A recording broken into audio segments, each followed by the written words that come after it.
Long ago the dragons lived in harmony with the people, both human and fae of the lands. They could be found in fields and forests. They survived by eating berries, nuts, and nuts-not people and domesticated livestock.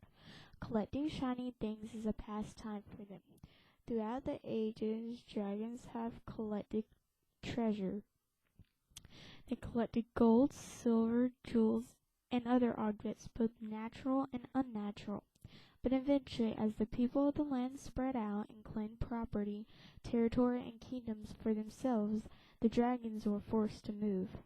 The dragons made their new lairs in the old castles and caves. Inside their lairs they piled the treasure in an area set aside just for that. Often they slept on or near it. Man and fae have thought this treasure. Some seek the fame and fortune it will bring, others to reclaim family treasure, and a few because of ancient power contained in some of the pieces. For long ago, when the land was still young, there was a balance in the powers. Then somehow, along the way, man and fae decided they needed more influence. To obtain this influence, they became greedy.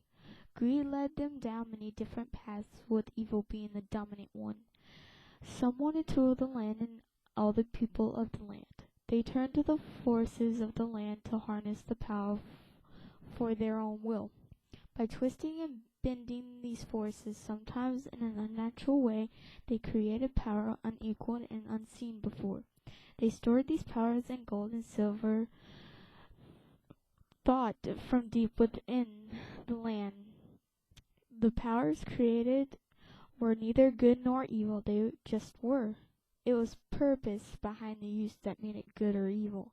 Both man and fae became mages to control and contain these forces. Mages understood the forces and knew how to use them. Others knew what the forces did, but not always how to use them or the consequences of their use.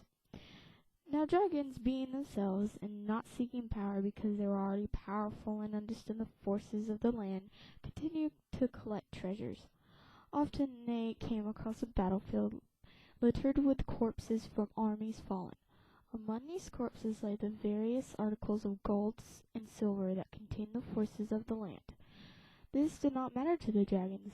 They would collect their bounty and return to their lairs to stockpile their treasure. The stockpiling of treasure led man and fae, good and evil, to seek the dragons and the treasures of their lairs. Many wanted to control and use these rare and powerful gems, some to fight off evil, and evil to overpower the good. For lost long ago was the art to harness the powers, as a battle after battle killed the craftsmen that forged them in the beginning. Generation after generation slowly lost the art to make these things, as the knowledge was not passed on for fear of misuse, and died on the battlefield with the wielders and makers. Thus now the dragons are hunted for what they have. It matters not to the dragon if their treasure is to be used for good or evil.